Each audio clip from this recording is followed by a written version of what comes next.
Right, start. Hey, I'm Bruno from Group 6, and today we're going to Enka, a polluted site that became a residential area.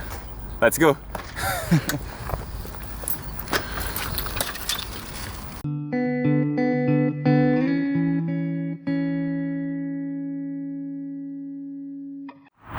Yeah, so we just left the Atlas building.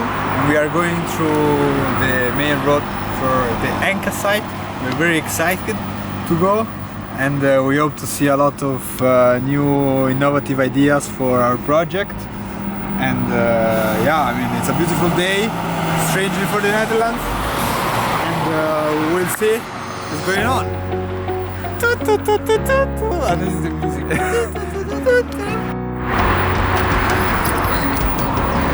Are you ready for Enka? Yes, I'm ready for Enka. See how the pollution place became a nice place to live. Oh.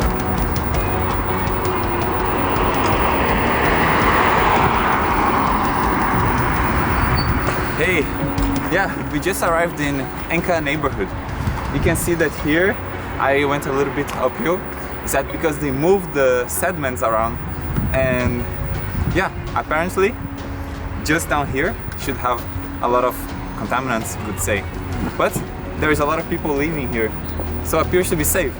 Let's check it out. Nice.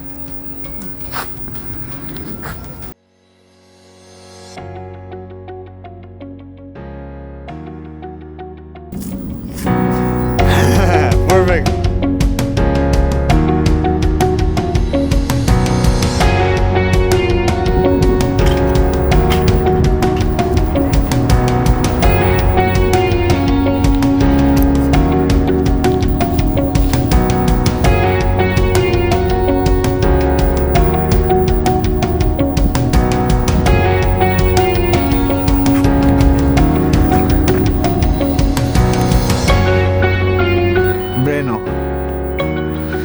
Can you tell us something? No. How old is the factory? It's been 80 years that is not working, you know. It's a pretty beautiful thing to see actually, but it created a lot of jobs, a lot of prosperity, but also created a lot of damage that we have to address nowadays.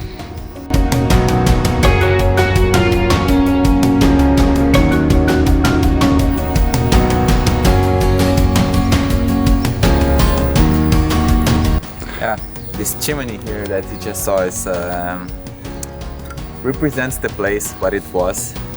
Are you filming it? Yeah. Okay. And and yeah, it's good for historical purposes. What would you do with the chimney, Breno? Yeah, we were discussing about this, Alex. Yeah, that's pretty interesting. Like, first of all, we thought that barbecue would be a nice thing to do. But then we realized it wouldn't be the best option for the neighbors.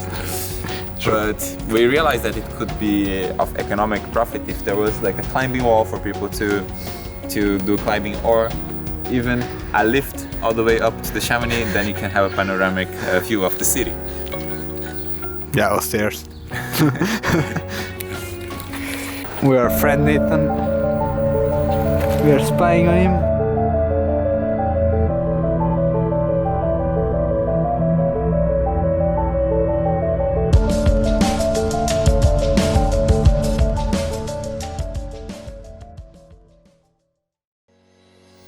So this is the old factory, and as you can see they have the roof like this because they didn't want to have direct sunlight when they were working.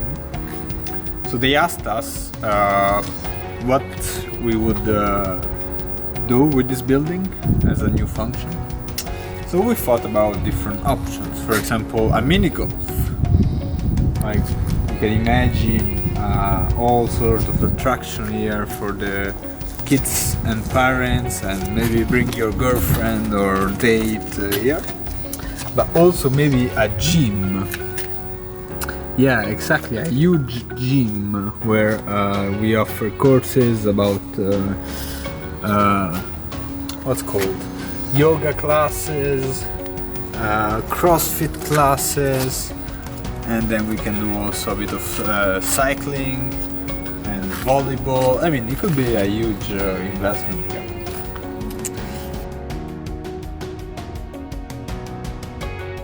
What can you tell us about the bikes there? Quite nice bikes. A lot of money for the bikes. But yeah, it's good that managed to do something with this old building. Yeah. Well, Breno, we need to pass this course so you can graduate and buy one of those bikes, maybe. Yeah. Oh yeah, if I get enough money to buy those bikes and I graduate, I'm quite happy. Pull me up. What? Pull me up. What do you mean? So I can film. Yeah, come on, pull me up. That's what we do to get the shot right. Alright, good. Good.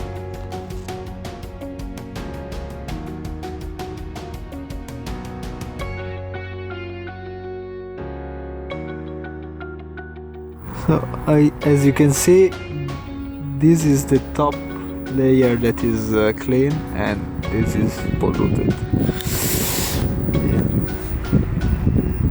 This layer here down, it's all polluted. Close to this railway, where they used to dump all the polluted water. And what happened is all this polluted water infiltrated to the subsoil, to the groundwater, and now is moving at a pace of 40 meters per year to the city. So there are many residential areas that was far away from the pollution that now has its groundwater polluted. So that's why it's very important also to monitor the plume that is being spread in the groundwater of the city of Ada. And what did you think about your whole experience as an environmental scientist in a brownfield that was restored? Yeah, it's strange that you cannot see the pollution. You know it's there, but you cannot see it with your eyes or something. So that's quite weird. You know? I look at the soil and I know that it can be. And here our excursion through the Enka Brownfield site comes to an end. But what we learned so far from the Enka, I think I learned two important lessons. The first, past mistakes can be solved by future generation, by creative minds. And for example, polluted site can and should have a future. And now we can. And Enka is an example, and could be an example also for other brownfield sites in the future. The second thing we learned is, especially now we can, with all the data and all the things that it was provided, we can know what is exactly pollution and what are the effects and what are the risks that living in a place like this and having economic value in a place like this presents to people. And even though the risk exists, it's very small and it still allows economic activity and people to live in this place. So even in a place polluted like this, we can still thrive in certain aspects in the society.